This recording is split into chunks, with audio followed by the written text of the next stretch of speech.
Viva, comrades, viva. Viva. Viva, Kenyans, viva. Viva. Just like it is said, you cannot stop an ejaculation whose time has come. And we, the youths, are going to be there to protect it. Good morning, everyone.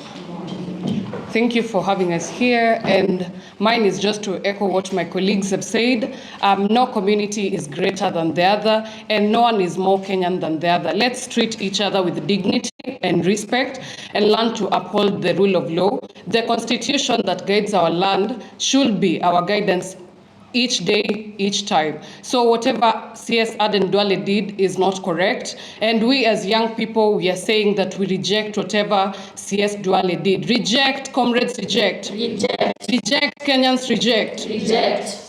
We call upon the CS to come out clear and withdraw his statement and offer an apology, because just like we've said, no community is greater than the other, and politicians and leaders should not use demeaning language when they address the people, because we, the people, have the power, and the Constitution says that sovereignty belongs to us.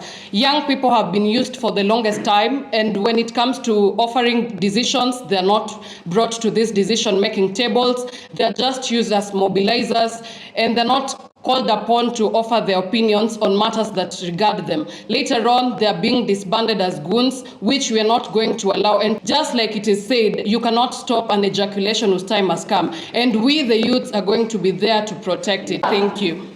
So I wish to address the recent public remarks that have caused among many Kenyans, particularly members from the Kikuyu community. During a public event in Lafe constituency, Mandera County last Tuesday, CS Duale, speaking in Somali, praised the Kenya Kwanza administration for restoring what he described as the dignity of the Somali community through the issuance of national identity cards and the rollout of development projects across the northeastern region. He made remarks that appeared to target the Kikuyu community, claiming they believed no one else should live in Kenya, before likening them to hyenas. I want to give a case study that during a May 2026 hearing regarding fake degrees, Chief Justice of India, Surya Kant, compared millions of Indians, unemployed youth, to cockroaches, and the backlash was as it was dramatically brutal. Embodied by the Chief Justice's haughty tongue, Gen Zs in India turned the insult into a badge of resistance, channeling widespread frustration over education system failings and major exam leaks into the street protests, demanding accountability and the resignation of the education minister. Derogatory labels are designed to isolate and separate affected communities from heavy body politic. Unfortunately, this tactic has lost its power, and the world appears to be honestly learning from the side of the slur. An attack to one community is an attack to all communities. Comrades, power. Comrades, power. An attack to one community is an attack to all communities. With the freedom of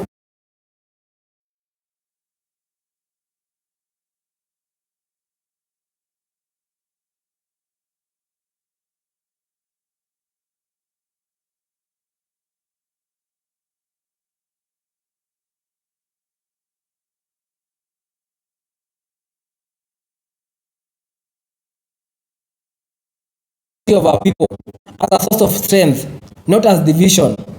Regardless of the political differences, no Kenyan community should be described in a language that may be perceived demeaning, insulting, unlikely to deepen the ethnic tensions. Public leaders carry a special responsibility to promote unity, mutual respect, and peaceful coexistence through both their words and their action. My statement today. Kindly hold on. There is disturbance by the child. No. Yeah. Proceed. My statement today is not to advance any political agenda or target any individual, but rather it calls for all leaders across the government, political party, civil societies, and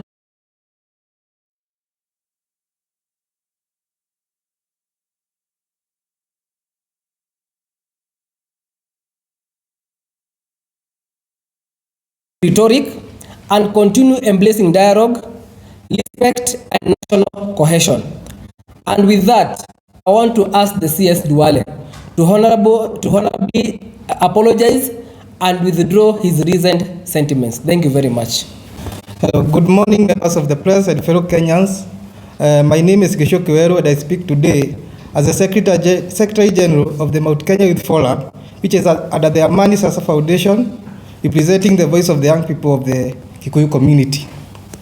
We have called you here regarding two matters.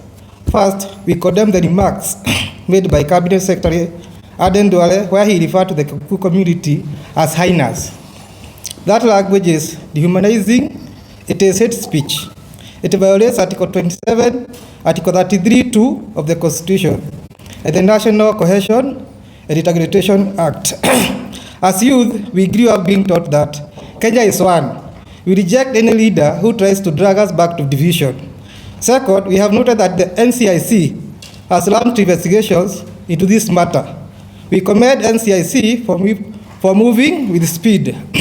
However, we are deeply concerned by reports that CS Aden Duale has publicly stated that he will not appear before NCIC if summoned. Let us be clear. Investigations are not optional. The law is not optional. As Cabinet Secretary, a Cabinet Secretary is a public officer paid by taxpayers. He must lead by example in respecting constitutional institutions. By preemptively saying he will not appear, he is undermining the NCIC, undermining the rule of law, and sending a message to Kenyan youth that some people are above accountability. Therefore, on behalf of Kikuyu youth, we demand that CS Aden Duale to commit to fully cooperate with NCIC and appear whenever called. Respect the process. NCIC to stand firm and not succumb to pressure. Carry out your investigations to the conclusion without fear or favor. Kenyans are watching. For the sake of the youth, CS Aden Duale must resign, as he has failed to model the integrity and unity that young Kenyans aspiring to be cabinet secretaries like me one day must uphold. You cannot insult Kenyans today and expect to mentor the youth leaders of tomorrow. And as my brother Victor Jero has said, to help to talk to other communities. An attack on one community today can be an attack on yours tomorrow. So Kenya will only move forward if the law applies to all of us equally. We are watching and we expect NCIC to conclude this matter decisively. We are watching, we expect action. To youth, let's defend the Constitution. Thank you so much. Good morning. My name is Irene Odima, and I am youth advocate. I am here to talk about what Aden Duale did. That was very wrong. And as youth, we won't allow that to happen again. This time round, Aden Duale, wherever you are, you must withdraw that statement and you must apologize. And this one is very serious. Comrades power. Comrades power. Comrades viva. Viva, comrades viva. Yes, it's high time as youth we must take up space. For so many years we've been used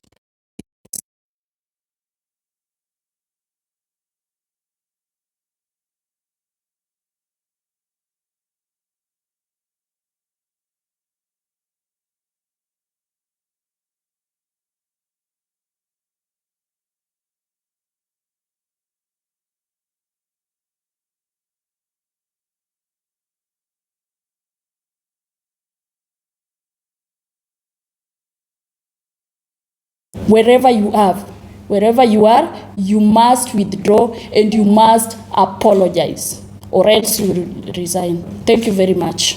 2027, it's the youth o'clock. Our fourth estate, thank you very much for this quick response within a short notice. For the sake of those who don't know me, my name is Prophet Dr. Paul Mwangi. I'm a leader, founder of Prophetic Prayers Network, and a PAC, meaning Prophetic Apostolic Council in Kenya, in the region Rhine, I'm one of the committee members of Clergy Council in Kenya that looks upon or oversees the regulation. On political ground, I'm the one who signed from the 4C to have the current regime to kick off their responsibilities after Kenyans completed the elections 2022. I want to hold our President William Ruto into accountability because his office is being abused. When such a happening, Duale is working at a delegated power from our president. It has taken more than 72 hours and we have not had any response from the presidency. And I want to ask President, why are you not sacking Duale without apology? Because the position he holds is a serious position that every Kenyan and the world is watching on it. It is so shameful to have such a senior person perpetrate or propagate ethnicity. The utterances that he uttered on a certain community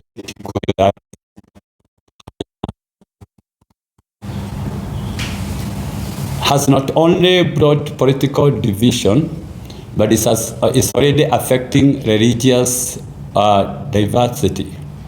Why I say this is because some people will not see him just as a joker, as he has demeaned himself, but they see him as a Muslim and a senior person in the Muslim community, whereby reactions are likely to turn to be religious war in this country, are mostly Christians against Muslims or Muslims against Christians.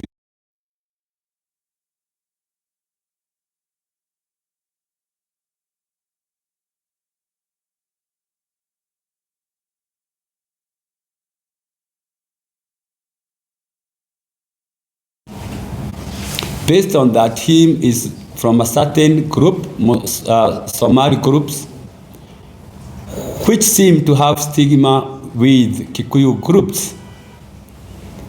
There I'm holding NCIC into accountability so far. You are delaying investigations and we always know that in such a case, you are likely not to give us the rightful answers. So we are asking, particularly NCIC chairman, current one is called Kefa Omai.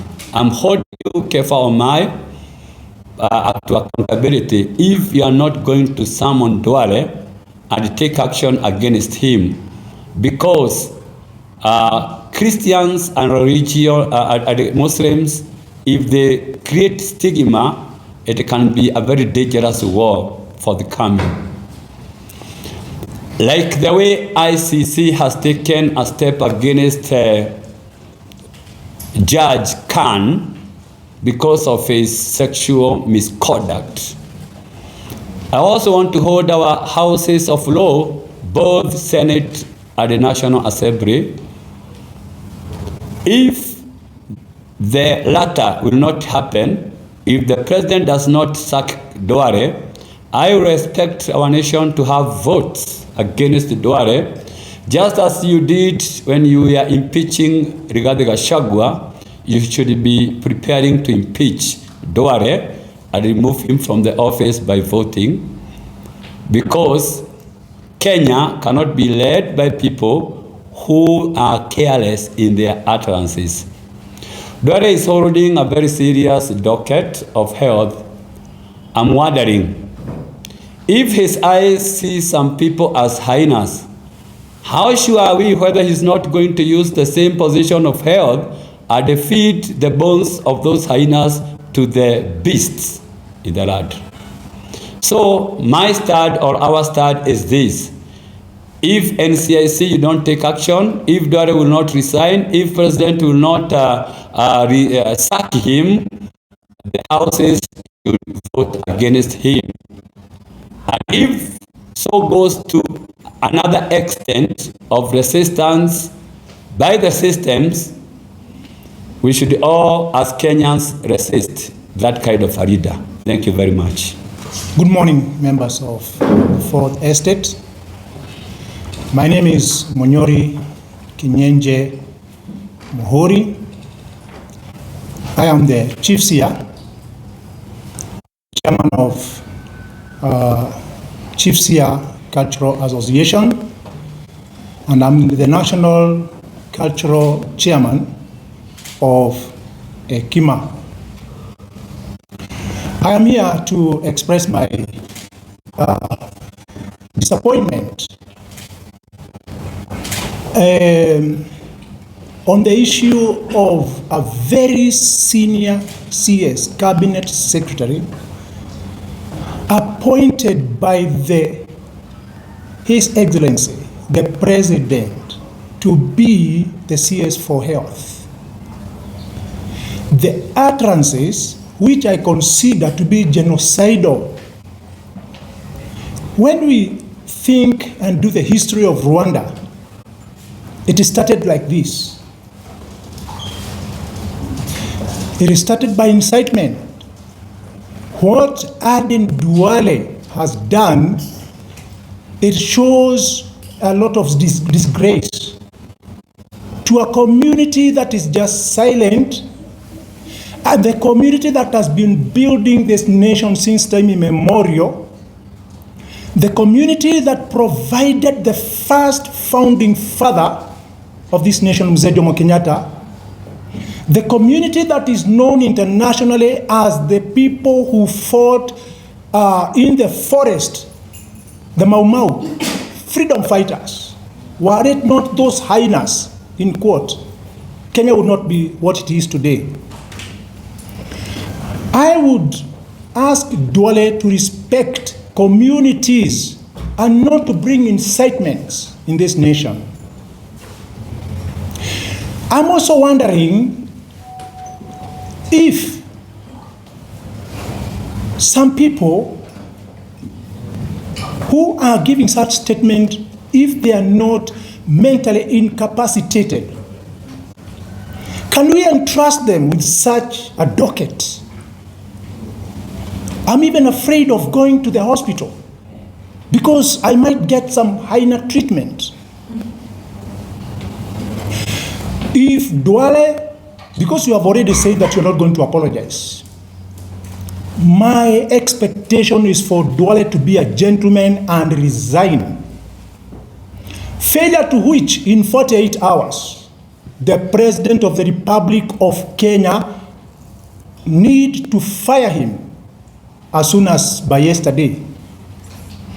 And the failure to that also, because for the last 3-4 days I've been consulting the ancestors. I have gone to Mount Kenya to plead with the ancestors.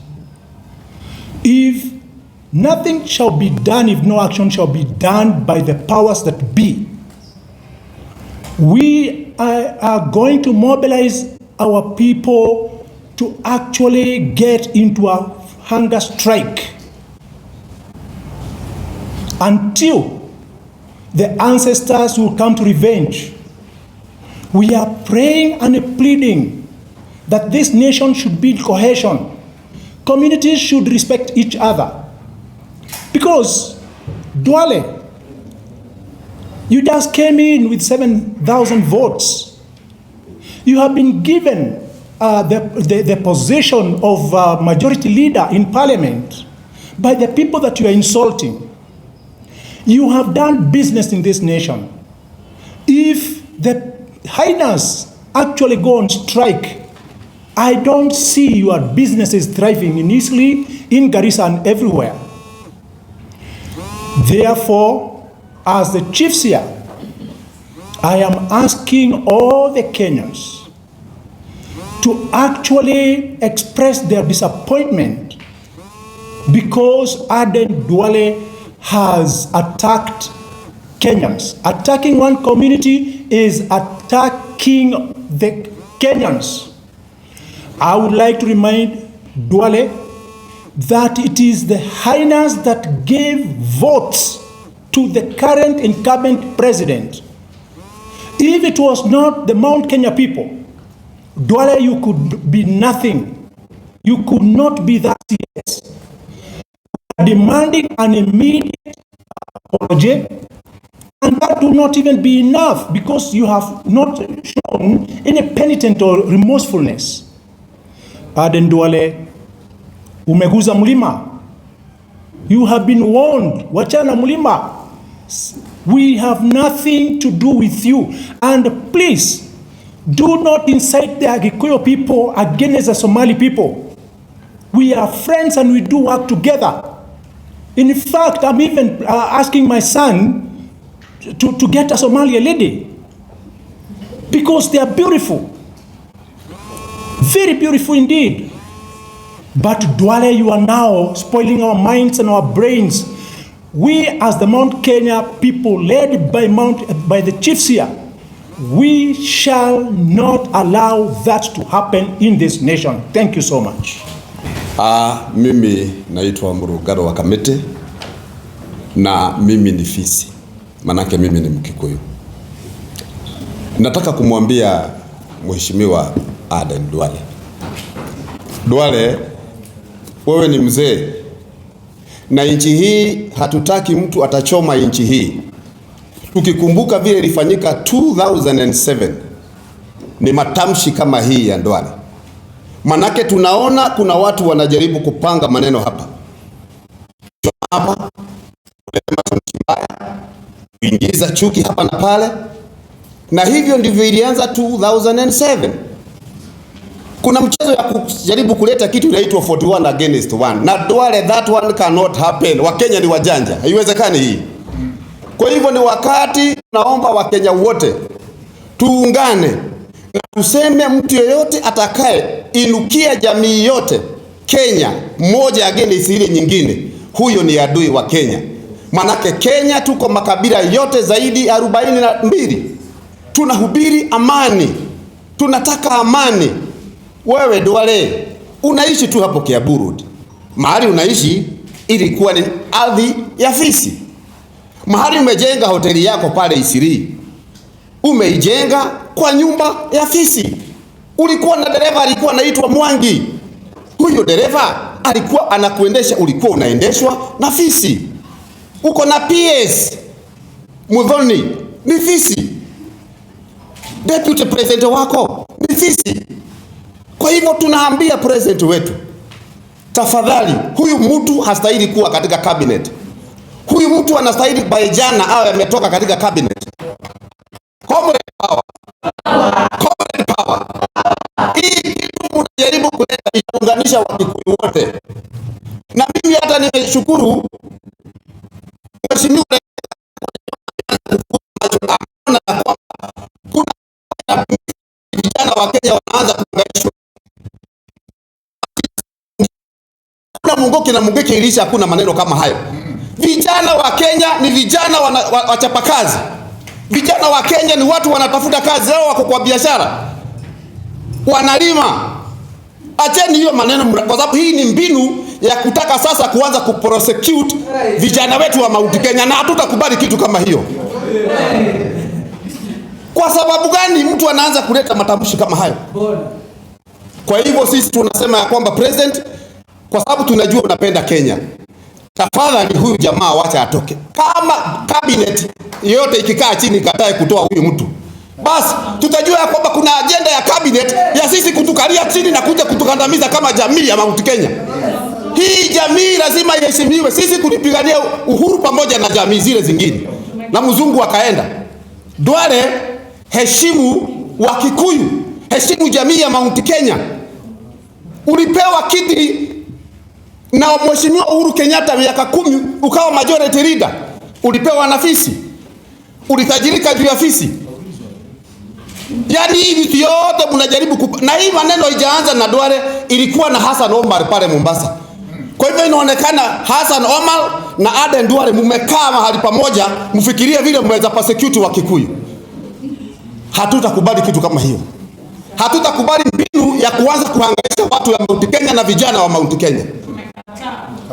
Nataka niifikishe hapo na nimuombe na niombe bunge.